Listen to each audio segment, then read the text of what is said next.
Georgetown University Center for Social Impact Communication, CSIC, Washington, described her as one of the next generation of communicators. Between 2009 and 2010, she served in Washington, D.C. as an Atlas Core Fellow. In November 2010, she was awarded the LEAP Africa Nigerian Youth Leadership Award for her work as an outstanding Nigerian youth leader. She currently serves as a freelance senior reporter and media trainer. Meet Jennifer Ehidiamen.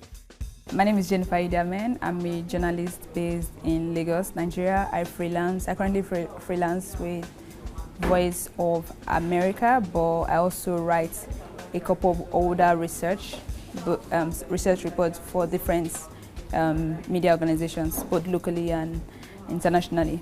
This graduate of mass communication from the Nigerian Institute of Journalism wasn't keen on having a white-collar job, so she opted for freelance journalism. Right from when I was in school, the school I attended gave us the opportunity to report on the field right from when we were in our first year. So that kind of exposed me early to independent research and reporting. And during one of our training sessions, they brought this freelance journalist from the States that shared his experience, like the advantage of being a freelance journalist, that you are like free from influence of some media policies that amount to restrict your reports. So that kind of inspired me. I was like, oh, okay, that would actually allow me to do more in-depth research, something I'm very interested in.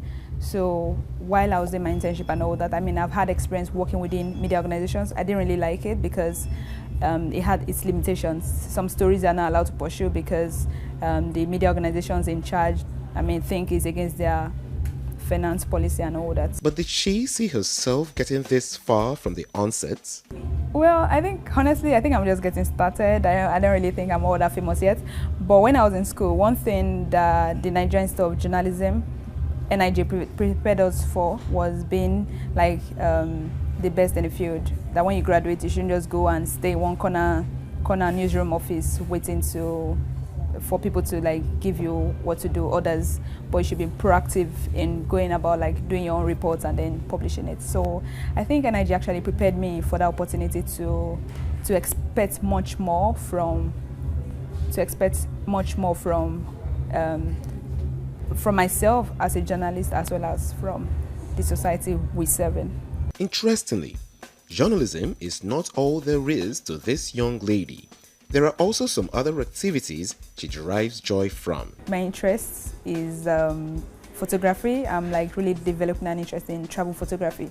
So when I'm not like busy writing or researching, I try to find time to just go out there and take pictures or write poems. I also love poetry. I think poetry is a way of expression.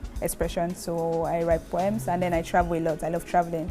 Though I've not done that in a while because my friends come and they say, okay, so are you in Lagos or where are you? I discovered that people were beginning to stereotype me that I don't stay in one place. So I love traveling. I think it's a good way of educating myself because when you travel to places, you see other people and then you are like inspired to do something about your current situation, as well as to also like learn something new, you know. Hard work has not only been a source of inspiration to her, but her watchword. In spite of the achievements this has brought her, this freelancer remains grateful for the awards and recognition she has garnered since her foray into journalism. By the grace of God, I mean, I am what I am. That's what I like to say, because everything I have, I know that young people who work harder than I have. So all I have achieved and all I'm here to achieve is all by the grace of God. So I would say the first award I ever received was the LEAP Africa Award. I mean, there are a couple of other like awards where the different organizations will award you for volunteering a couple of hours. So we had like this recognition award from the volunteer service organization in the UK. A couple of us that volunteered for 100 hours were kind of awarded. But the first real like award ceremony we received was this one by LEAP Africa in Lagos in 2010. So basically they selected a couple of young people, I think about 10 of us, or I can't remember, 7 of us also. So they said for contributing to community development, they recognized us and awarded us in Lagos. And then afterwards, I also had the award from International Reporting Project. They kind of awarded a 1-year fellowship that allowed me to do in-depth research. And then I had the award from Innovative Young Journalist Award, that was in 2013, basically for using technology to report in-depth issues affecting different communities, and a couple of other ones like that. But the thing about award is, it's just a good way of like the society like patting you on your back, on your shoulder and saying well done. I really don't think that defines you, you know. I mean, these days people say people can use money to buy awards. So I would like to really encourage people out there that if you are working very hard and you've not yet received any award, that does not mean that you're not doing anything. It just means that of course, if you receive an award, it is the recognition, but that you shouldn't get intimidated by other people receiving an award and you are not, you know. So I would like to really like encourage young people to say, hey, if you don't receive an award yet, don't let that stop you from working, don't let that discourage you. Being a youth herself, she expresses her view on the potential of the African youth and what can be done to harness this potential. One thing that really stands out among young people in Africa is our drive and our passion.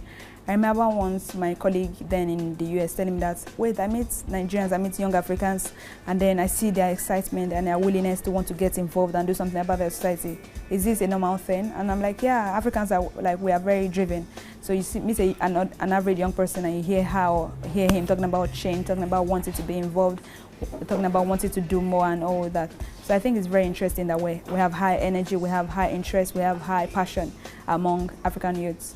How we can harness that is more collaboration, because I see a lot of like duplicates efforts. I mean, I've been saying this since God knows when, and my friends always saying, you're always preaching collaboration. What does that even mean? It means that we should try as much as we can to come together, whatever it is we are doing. We shouldn't run solo and we shouldn't like run in competition of one another, because when there's competition, there's really like not so much progress. So if we're talking development, we should like from our generation begin to learn how to collaborate and look beyond who is taking the glory, you know. If we all are really working for one cause, we shouldn't be worried about who is taking the glory and who is not. So I think it's very important that we learn the culture of collaboration and just working together for a just cause. And then we should also not miss out the fact that we need to develop ourselves, because I meet a couple of young people who have been doing the same thing for like years, and then I'm like, okay, because this is, when you begin to do stuff, the society will expect so much from you academically and all that. So it's easy sometimes to just forget and just keep doing one thing and then forgetting to develop yourself. So I think we need to be conscious of the need to once in a while just go back to the, if not classroom, but just go back to our drawing board and re-strategize and try to see areas we need to sharpen our skills in order to improve ourselves, so that when we are delivering, we're improving on excellence. You know, we're not just delivering this mediocrity and all that, but we're like improving our quality of service and all that. Her books all fall under the genre of developmental literature. They convey her message of belief in the strength of the African youth and the potential to change the world for the better. While I was in school, I had the opportunity of writing a column called This Generation for 5 years. So for 5 years, I was basically raising issues affecting young people. So at the end of the day, I discovered that even though like that column was dedicated to inspiring young people to go out to do something about themselves as well as their community, it has its limitations, because most feedback I get from young people is, oh, I read your article about what is your passion. I really love the boss. So how can I discover my passion? So there's always the question of how can I do how can I maximize myself as a young person? How can I volunteer? Where do I go to? That kind of thing. So during my youth service in Nasarawa State, I was compelled, like kind of inspired, to put all these articles together, and then from the different categories that the issues address, try to provide a how-to.